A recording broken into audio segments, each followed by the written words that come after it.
So hi friends, welcome to our channel. Friends, మనకి government of India department of space కింద పనిచేస్తున్నటువంటి Indian space research organisation ISRO రంగ సంస్థ నుంచి పర్మనెంట్ ఆఫీసర్ స్థాయి పోస్టులకి సంబంధించి ఈ యొక్క జాబ్ నోటిఫికేషన్ అనేది రిలీజ్ చేయడం జరిగింది. ఈ యొక్క పోస్టులకి సెలెక్ట్ అయినటువంటి క్యాడ్స్కి మంత్లీ వచ్చేసరికి 1 lakh వరకు కూడా శాలరీ అనేటువంటి రావడం జరుగుతుంది guys.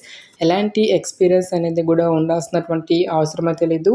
Male and female candidates అందరూ కూడా ఈ యొక్క జాబ్స్కి అప్లై అనేది చేసుకోవచ్చు.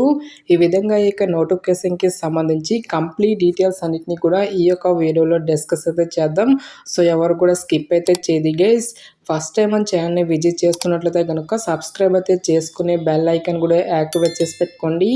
ఇంకా ఎవరైనా వీడియోని లైక్ చేయనట్లయితే కనుక డెఫినెట్గా వీడియోని లైక్ చేసేటువంటి ప్రయత్నం అయితే చేయండి guys. Okay, let's start the video.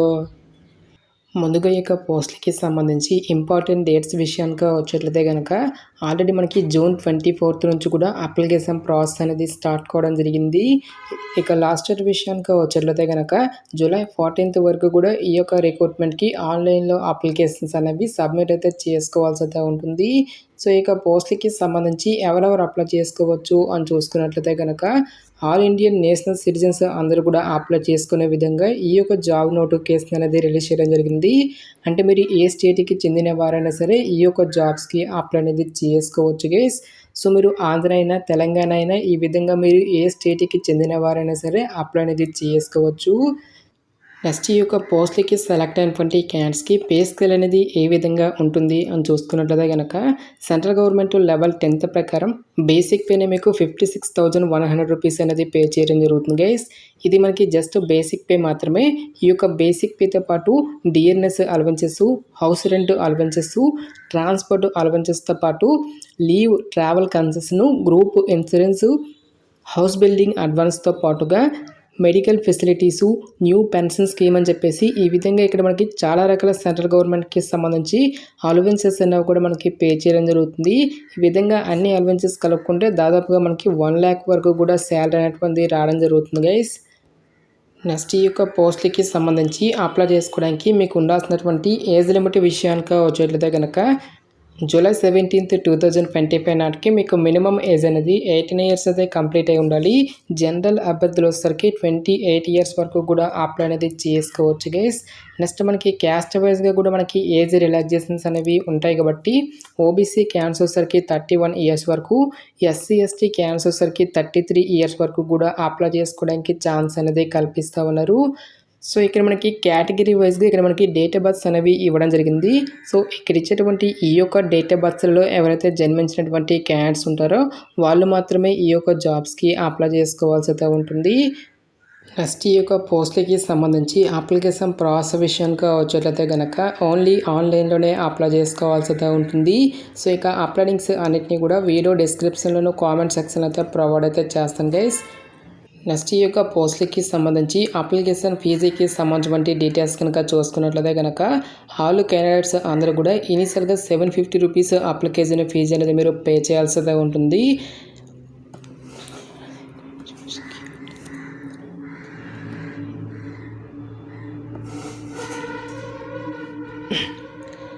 ఎవరైతే ఇక రిటర్న్ ఎగ్జామినేషన్కి అటెండ్ అయిన తర్వాత SC ST PWD all women క్యాండిడేట్స్తో పాటు ఎక్స్ సర్వీస్మెన్ క్యాండిడేట్స్ అందరికీ కూడా ఈ యొక్క 750 రూపీస్ అప్లికేషన్ ఫీజు ఉందని మళ్ళీ మీకు రిఫండ్ అనేది చేయడం జరుగుతుంది. సో రిజర్వ్డ్ క్యాండిడేట్స్ కాకుండా రిమైనింగ్ కేటగిరీకి చెందినటువంటి క్యాండిడేట్స్ అందరికీ కూడా 500 వరకు కూడా ఈ యొక్క అమౌంట్ అనేది మళ్ళీ మీకు రిఫండ్ అనేది చేయడం జరుగుతుందని చెప్పేసి ఇక్కడ మనకి అప్లికేషన్ ఫీజుకి సంబంధించిన డీటెయిల్స్లోనే క్లియర్గా మెన్షన్ చేయడం జరిగింది.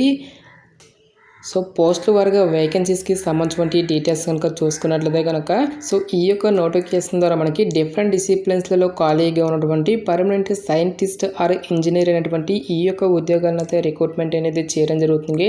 సో ట్రేడ్స్ వైజ్గా వేకెన్సీస్కి సంబంధించినటువంటి డీటెయిల్స్ కనుక చూసుకున్నట్లయితే కనుక సివిల్ విభాగంలో మనకి 18 వేకెన్సీస్తో పాటుగా ఎలక్ట్రికల్ విభాగంలో మనకి 10 వేకెన్సీస్, రిఫ్రిజిరేషన్ అండ్ ఎయిర్ కండిషనింగ్లో వచ్చేసరికి 9 వేకెన్సీస్తో పాటుగా ఆర్కిటెక్చర్లో 1 పోస్టు, అటానమస్ బడిలో మనకి ఒక పోస్ట్ అనేది కేటాయించడం జరిగింది.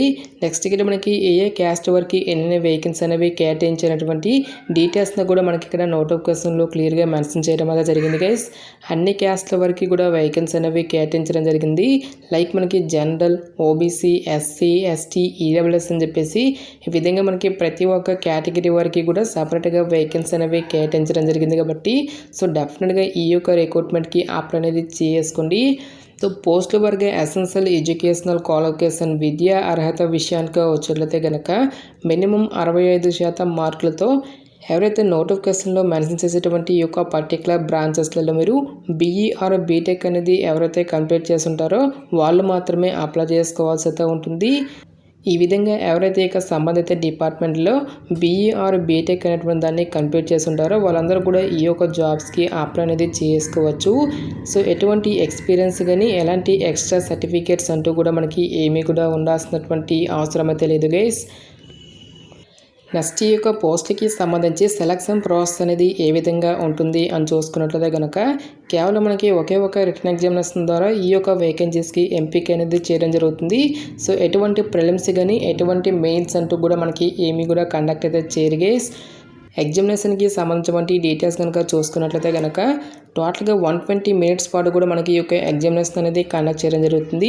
ఒక రిటన్ ఎగ్జామినేషన్లో మళ్ళీ 2 పార్ట్స్గా మనకి డివైడ్ అనేది చేయడం జరిగింది గైస్. పార్ట్ ఏలో వచ్చేసరికి టోటల్గా మనకి 80 నెంబర్ ఆఫ్ క్వశ్చన్స్ అనేవి సో మీరు ఏ డిసిప్లిన్లో అయితే ఒక పర్టికులర్ క్వాలిఫికేషన్ అనేది కంప్లీట్ చేసి ఉంటారో సో ఒక రిలవెంట్ డిసిప్లిన్ నుంచి మనకి ఒక 80 మల్టిపుల్ చాయిస్ క్వశ్చన్స్ అనేవి రావడం జరుగుతుంది.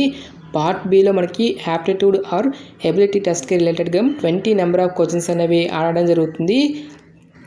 టాపిక్స్ కనుక చూసుకున్నట్లయితే కనుక numerical reasoning, logical reasoning, abstract reasoning and deductive reasoning అనేటువంటి ఈ యొక్క పర్టికులర్ టాపిక్స్ నుంచి రిలేటెడ్గా మనకి ఈ యొక్క 20 క్వశ్చన్స్ అనేవి రావడం జరుగుతుంది.